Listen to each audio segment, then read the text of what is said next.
Assalamu alaikum friends, welcome to my YouTube channel. Today we are going to discuss about the R and K selected species. और उससे पहले there's a good news for you कि we have a website for you, PK learners. आप लोगों के लिए hope beneficial होगा PPSC zoology और मतलब इंटरमीडिएट मैट्रिक और डिफरेंट किस्म के मतलब कम्पिटिटिव एग्ज़ाम्स के MCQs अवेलेबल हैं।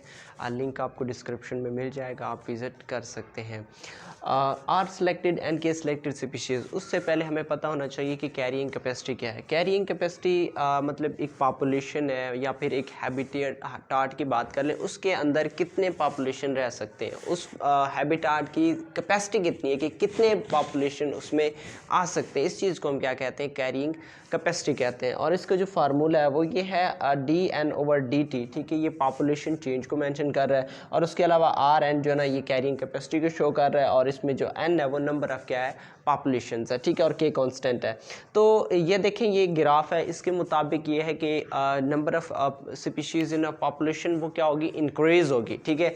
जैसे कि देख लें, ठीक है, कि ये टाइम है, ये पॉपुलेशन है, तो रफ्ता रफ्ता क्या होगी, पॉपुलेशन की साइज़ इंक्रीज़ होगी। और फिर एक टाइम, एक वक्त ऐसा होगा कि पॉपुलेशन टोटल क्या हो जाती है, कांस्टेंट हो जाती है। ये जितने भी यूनिवर्स है, यहाँ जो बायोमास है वो कांस्टेंट है, ठीक है। चाहे आप ये बात कर लें कि जो ना हाँ नंबर ऑफ़ पॉपुलेशन इंसानों की तादाद बढ़ती जा रही है, तो फिर कैसे कांस्टेंट हो सकता है, ये सवाल उठ सकता है। तो देखो, अगर इंसानों की तादाद बढ़ रही है तो दूसरी तरफ से जानवरों की तादाद कम हो रही है, प्लांट्स की तादाद कम हो रही है, दूसरे ऑर्गेनिज्म की तादाद कम हो रही है। टोटल बायोमास कांस्टेंट है, लेकिन वो चेंज हो रही है, ठीक है। पहले ह्यूमन बीइंग्स कम थे, दरख्त ज़्यादा थे, जानवर ज़्यादा थे, अब जानवर कम है तो ह्यूमन बीइंग्स बढ़ रहे हैं, तो टोटल कांस्टेंट है, ठीक है। तो इसी तरह से मतलब फर्स्ट में मतलब ऐसा ऐसा से पॉपुलेशन बढ़ती जाएगी, फिर एक स्टेबल इक्विलिब्रियम कैम होगी, ठीक है। उसको हम क्या कहते हैं, कैरिंग कैपेसिटी कहते हैं, कि इतनी उसकी क्या है कैपेसिटी है, एक मतलब एक हैबिटेट की, कि इतने स्पीशीज़ वो मेंटेन कर सकती है, ठीक है। अब उसके बाद नेक्स्ट है कि r selected species. R selected species ऐसे होते हैं कि जो ग्रोथ पे डिपेंड करते हैं, उनकी ग्रोथ फास्ट होती है, ठीक है। They have a fast growth. मिसाल के तौर पर लोकस्ट की बात करें, इंसेक्ट्स की बात करें, उनका जो ग्रोथ रेट है वो क्या होता है, बहुत हाई होता है, ठीक है। और उसके बाद है आर सेलेक्टेड स्पीशीज।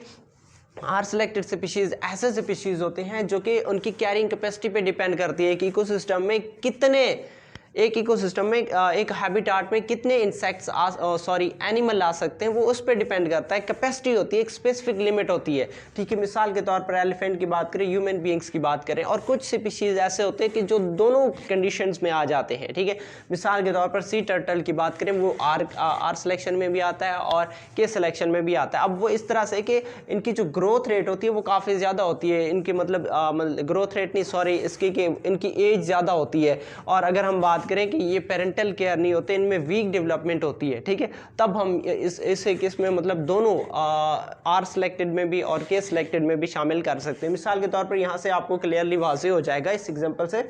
आर और के सिलेक्टेड स्पीशीज़ की हम बात कर रहे थे कि जो आर सेलेक्टेड स्पीशीज़ हैं वो स्मॉल इन बॉडी साइज होते हैं, इनके बॉडी का साइज क्या होता है, स्मॉल होता है। और जो के सिलेक्टेड स्पीशीज़ हैं वो लार्ज बॉडी साइज होती हैं। यहाँ मैंने वही बात की थी कि इंसेक्ट्स की, और इधर किसकी बात की थी कि एनिमल, ह्यूमन बीइंग्स, इनकी बॉडी का साइज बड़ा होता है।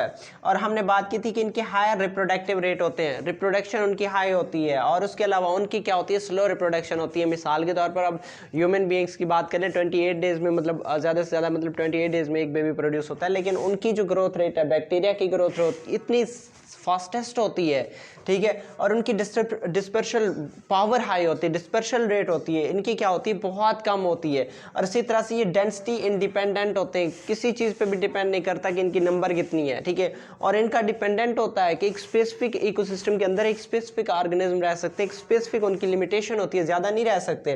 और लेस सर्वाइवल रेट, इनकी जो सर्वाइवल है, सर्वाइवल कैपेसिटी है वो कम होती है, ठीक है। आप इंसेक्ट्स की बात करें, इतने ज़्यादा इंसेक्ट्स पाए जाते हैं, तो फिर यहाँ तो कायनात में इंसेक्ट्स ही होते हैं, लेकिन क्यों फिर भी लिमिटेड है। उसकी वजह यह है कि वो डेथ हो रहे हैं, जितने मतलब पैदा हो रहे हैं उतने फिर मर भी रहे हैं, ठीक है।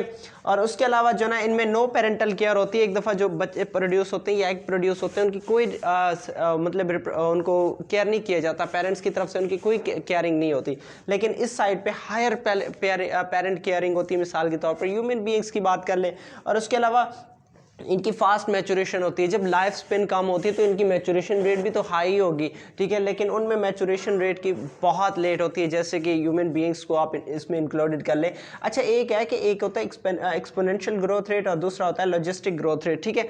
अब इसमें ये फ़र्क होता है कि जो एक्सपोनेंशियल होता है कि वो उसमें शुरू में स्लो होता है, बाद में तेज़ हो जाता है, लेकिन जो लॉजिस्टिक होता है उसमें शुरू में मतलब तेज़ होता है, फिर आगे जाके स्लो स्लो स्लो फिर जाके कांस्टेंट हो जाता है, ठीक है। तो ये टाइम और पॉपुलेशन के हवाले से मतलब ग्राफ बनाया गया है कि टाइम के साथ साथ पॉपुलेशन बढ़ती है। दो मतलब ग्राफ है, एक है एक्सपोनेंशियल और दूसरा कौन सा है, लॉजिस्टिक, ठीक है। लॉजिस्टिक में क्या होता है कि जो पॉपुलेशन है, लॉजिस्टिक में पॉपुलेशन शुरू में तेज़ होता है, फिर आगे जाके आहिस्ता आहिस्ता फिर कांस्टेंट हो जाता है, ठीक है, क्योंकि कैरिंग कैपेसिटी आ जाती है। और उसके अलावा जो नेक्स्ट होता है, ठीक है, वो क्या होता है कि जो ना एक्सपोनेंशियल उसमें शुरू में मतलब कम होता है, फिर आहिस्ता आहिस्ता क्या होता है कि तेज़ होता जाता है।